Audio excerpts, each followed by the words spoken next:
Hello friends, இந்த வீடியோவில் என்ன பார்க்க போகிறோம் அப்படின்னா 7ஆம் வகுப்பு இயல் 6 கலைவண்ணம்லிருந்து லைன் பை லைன் வினாக்கள் தான் பார்க்க போகிறோம். மொத்தமாக இந்த இயலில் பார்த்தீங்க அப்படின்னா 130+ வினாக்கள் இருக்குது. அதில் 65 வினாக்கள் இந்த வீடியோலையும் மீதி வினாக்கள் அடுத்த வீடியோலையும் பார்க்கலாம். முதல் வினா, ஒரு வேண்டுகோள் என்னும் கவிதை இடம்பெற்றுள்ள நூல் எது? ஒரு வேண்டுகோள் என்னும் கவிதை பெய்யுது பழைய மேகம் என்னும் நூலில் இடம்பெற்றுள்ளது. அடுத்து இரண்டாவது வினா, தேனரசன் எழுதிய நூல்களில் பொருந்தாதது எது? மண்வாசல், பெய்யுது பழைய மேகம், வெள்ளை ரோஜா இவை மூன்றும் தேனரசனால் எழுதப்பட்ட நூல்கள். கருப்பு ரோஜா என்பது இதில் பொருந்தாதது. கருப்பு ரோஜா என்பது காமராசன் என்பவரால் எழுதப்பட்டிருக்கும். அடுத்து மூன்றாவது வினா, யாருடைய கவிதைகளில் சமுதாய சிக்கல்கள் எள்ளல் சுவையோடு வெளிப்படும்? தேனரசனின் கவிதைகளில் சமுதாய சிக்கல்கள் எள்ளல் சுவையோடு வெளிப்படும். அடுத்து நான்காவது வினா, தேனரசன் எந்த இதழில் கவிதைகள் எழுதவில்லை? தேனரசன் கனவு அப்படிங்கிற இதழில் மட்டும் கவிதை எழுதியிருக்க மாட்டாரு. வானம்பாடி, தென்றல், குயில் இந்த இதழ்களிலெல்லாம் எழுதியிருப்பார். கனவு என்பது சுப்பரபாரதிமணியன் என்பவரால் நடத்தப்பட்டிருக்கும். அடுத்து ஐந்தாவது வினா, பொறுத்துக. பிரம்மாக்கள் என்றால் படைப்பாளர் என்பது பொருள். மழலை என்றால் குழந்தை. வனப்பு என்றால் அழகு. பூரிப்பு என்றால் மகிழ்ச்சி. இதற்கான விடை 3, 4, 1, 2. அடுத்து ஆறாவது வினா, நெடி என்பதன் பொருள் யாது? நெடி என்றால் நாற்றம் என்பது பொருள். அடுத்து ஏழாவது வினா, மயிலும் மானும் வனத்திற்கு டேஸ் தருகின்றன. வனம் என்றால் காடு என்பது பொருள். வனம் என்றால் காடு என்பது பொருள். வனத்திற்கு வனப்பு தருகின்றன. வனப்பு என்றால் அழகு என்பது பொருள். அடுத்து எட்டாவது வினா, மிளகாய் வற்றலின் டேஸ் தும்மழை வரவழைக்கும். நெடி. நெடி என்றால் மனம் என்பது பொருள். அடுத்து ஒன்பதாவது வினா, அன்னை தான் பெற்ற டேஸ் சிரிப்பில் மகிழ்ச்சி அடைகிறாள். அன்னை தான் பெற்ற மழலையின் சிரிப்பில் மகிழ்ச்சி அடைகிறார். அடுத்து பத்தாவது வினா, வனப்பிள்ளை பிரித்து எழுதுக. வனப்பு கூட்டல் இல்லை என பிரியும்.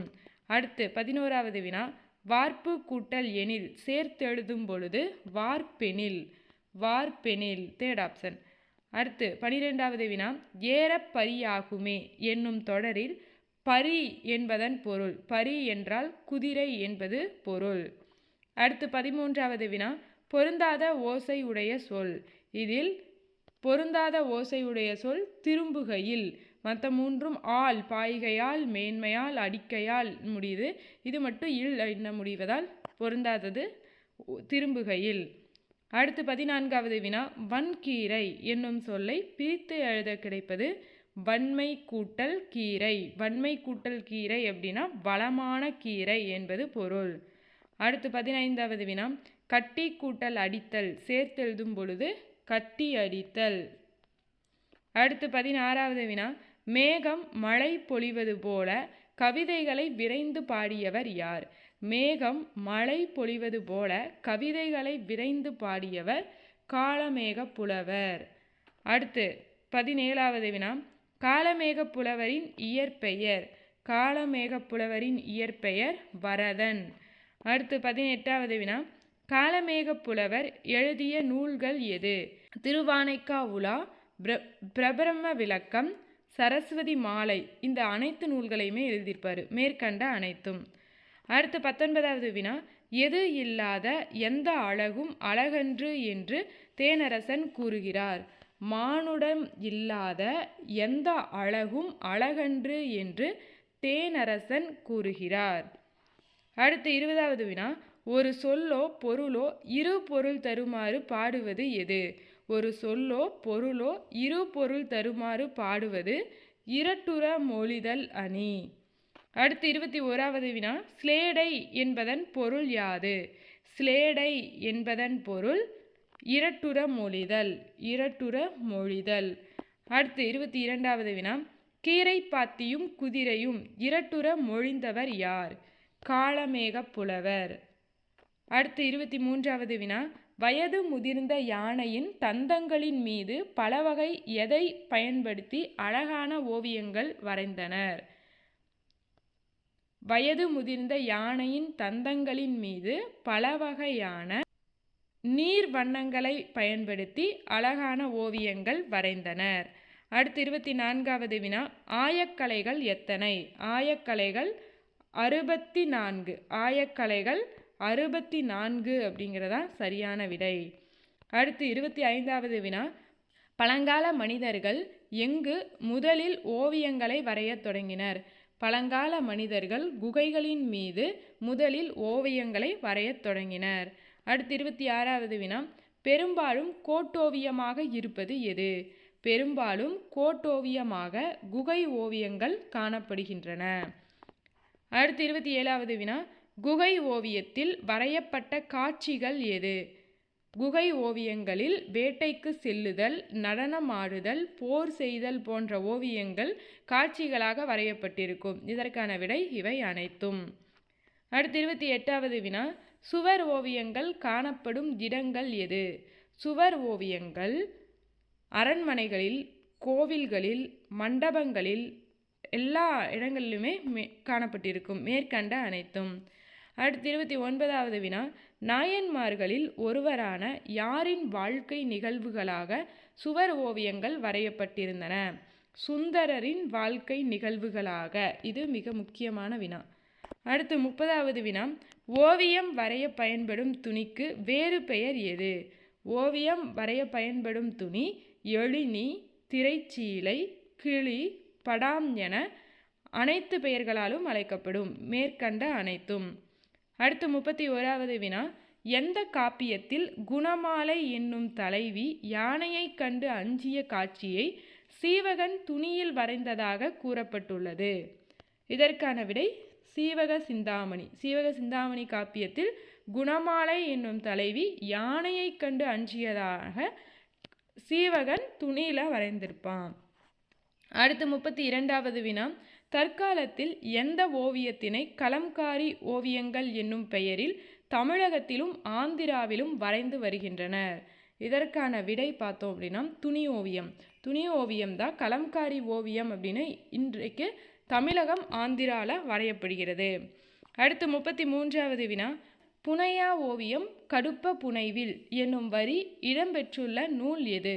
இதற்கான விடை நெடுநல் வாடை.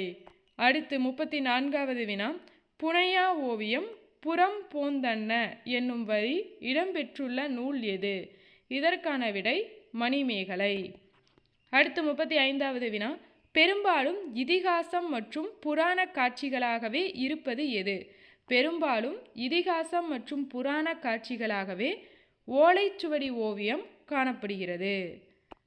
அடுத்து 36வது வினா, தஞ்சாவூர் சரஸ்வதி மகால் நூலகத்திற்கு சென்றால் எந்த ஓவியத்தை காணலாம்? தஞ்சாவூர் சரஸ்வதி மகால் நூலகத்தில் ஓலைச்சுவடி ஓவியங்கள் காணப்படுகின்றன. அடுத்து 37வது வினா, ஒரு முறை எழுத்தாணியால் கீறிவிட்டால் திருத்த முடியாத ஓவியம் எது? ஓலைச்சுவடி ஓவியம் ஒரு முறை எழுத்தாணியால் கீறிவிட்டால் திருத்த முடியாது.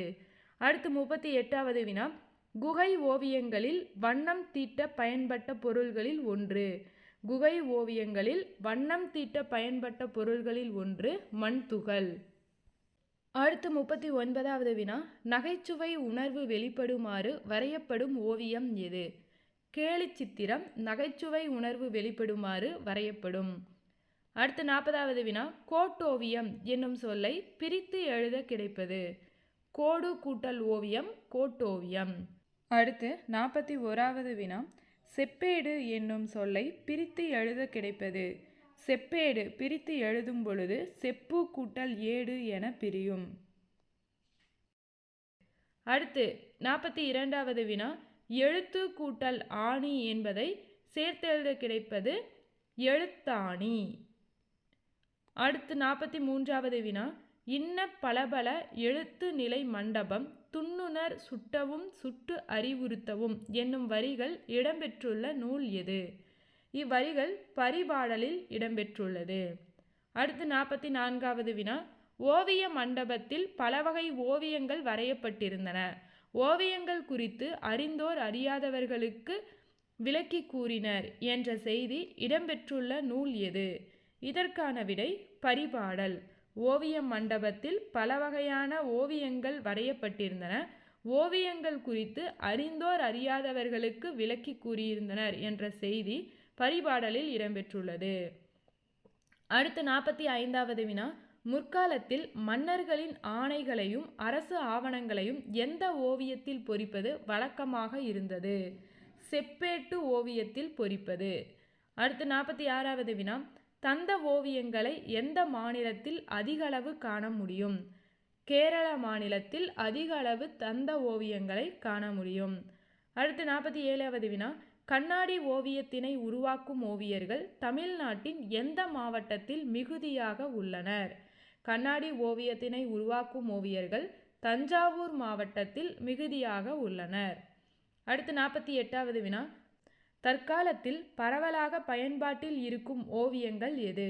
தற்காலத்தில் பரவலாக தாள் ஓவியங்கள் பயன்பாட்டில் இருக்கின்றன. அடுத்து 49வது வினா. தாள் ஓவியம் காணப்படும் வடிவங்கள் எது? தாள் ஓவியங்கள் கோட்டோவியங்களிலும் வண்ண ஓவியங்களிலும் நவீன ஓவியங்களிலும் காணப்படுகின்றன. மேற்கண்ட அனைத்தும். அடுத்து 50வது வினா. தாள் ஓவியங்கள் எதை பயன்படுத்தி வரைகின்றனர்? தாள் ஓவியங்களை கரிக்கோல், நீர்வண்ணம், எண்ணெய் வண்ணம் ஆகியவற்றை பயன்படுத்தி வரைகின்றனர். இவை அனைத்தும். அடுத்து 51வது வினா. அரசியல் கருத்துக்களை எளிமையாக விளக்குவதற்கு பயன்படும் ஓவியம் எது? அரசியல் கருத்துக்களை எளிமையாக விளக்குவதற்கு கருத்துப்பட ஓவியங்கள் பயன்படுகின்றன. அடுத்து 52வது வினா. கருத்துப்பட ஓவியத்தினை முதலாக தமிழில் அறிமுகப்படுத்தியவர் யார்? பாரதியார் கருத்துப்பட ஓவியத்தினை முதலாக தமிழில் அறிமுகப்படுத்தினார். அடுத்து 53வது வினா. கருத்துப்பட ஓவியங்களை முதலில் எந்த இதழ்களில் அறிமுகப்படுத்தினார்? இந்தியா என்ற இதழில் அறிமுகம் செய்திருப்பார். அடுத்து 54வது வினா. கேலி சித்திரம் என்பது எந்த ஓவியத்தின் மற்றொரு வடிவம்? கேலி சித்திரம் என்பது கருத்துப்பட ஓவியத்தின் மற்றொரு வடிவம். அடுத்து 55வது வினா. ஐரோப்பிய கலை நுணுக்கத்துடன் இந்திய கதை மரபுகளை இணைத்து ஓவியங்களின் புதுமைகளை புகுத்தியவர் யார்? ராஜா ரவிவர்மா. ராஜா ரவிவர்மா ஐரோப்பிய கலை நுணுக்கத்துடன் இந்திய கதை மரபுகளை இணைத்து ஓவியங்களில் புதுமைகளை புகுத்தியிருப்பார். அடுத்து 56வது வினா. யாருடைய பாணி ஓவியங்கள் பிற்காலத்தில் நாட்காட்டிகளில் அதிகம் பயன்படுத்தப்பட்டன? ராஜா ரவிவர்மாவின் பாணி ஓவியங்கள். அடுத்து 57வது வினா. எந்த ஓவியத்தினை பசார் பெயிண்டிங் என்றும் அழைப்பர்? நாட்காட்டி ஓவியத்தினை பசார் பெயிண்டிங் என்றும் அழைப்பர். அடுத்து 58வது வினா. ஓவியக்கலையின் மிக புதுமையான வடிவமாக விளங்குவது எது? நவீன ஓவியம் ஓவியக்கலையின் மிக புதுமையான வடிவமாக விளங்குகிறது. அடுத்து 59வது வினா. கீழ்கண்டவற்றுள் எங்கு சுவர் ஓவியங்களை காண முடியும்? சித்தன்ன வாசலில் சுவர் ஓவியங்களை காண முடியும். அடுத்து 60வது வினா. செப்பேடு ஓவியங்களில் பொதுவாக எதை காணலாம்? செப்பேடு ஓவியங்களில் பொதுவாக நீர்நிலைகள், செடி கொடிகள், பறவைகள், விலங்குகள், குறியீடுகள் என அனைத்தையுமே காண முடியும். அடுத்து 61வது வினா. நாட்காட்டி ஓவியம் வரையும் முறையின் முன்னோடிகளுள் ஒருவராக கருதப்படுபவர் யார்? நாட்காட்டி ஓவியம் வரையும் முறையின் முன்னோடிகளுள் ஒருவராக கருதப்படுபவர் கொண்டையராஜு. அடுத்து 62வது வினா. ஓவியத்தின் வேறு பெயரில் பொருந்தாதது எது? இதில் ஓவு, ஓவம், சித்திரம் ஆகியன ஓவியத்தின் வேறு பெயர்கள். ஓவாமாக்கல் என்பது ஓவியரின் வேறு பெயர்ல வரும். அடுத்து 63வது வினா. வித்தகர் என்றழைக்கப்படுபவர் யார்? ஓவியம் வரைபவரை வித்தகர் என அழைப்பர். ஓவியம் வரைபவர். அடுத்து 64வது வினா. ஓவியக்கூடத்தின் வேறு பெயர் எது? ஓவியக்கூடத்தை எழுதெழில் மண்டபம், சித்திர சபை, எழுத்து நிலை மண்டபம் என அனைத்து பெயர்களிலும் வழங்குவர். மேற்கண்ட அனைத்தும். அடுத்து 65வது வினா. தஞ்சாவூர் தமிழ் பல்கலைக்கழகம் தோற்றுவிக்கப்பட்ட ஆண்டு? தஞ்சாவூர் தமிழ் பல்கலைக்கழகம் 1981 தோற்றுவித்திருப்பாங்க. ஓகே, இதோட பார்த்தீங்க அப்படின்னா 65 வினாக்களும் அதற்கான விடைகளும் பார்த்தாச்சு. அடுத்த வீடியோவில் மீதி இருக்க வினாக்கள் பார்க்கலாம். தேங்க்யூ.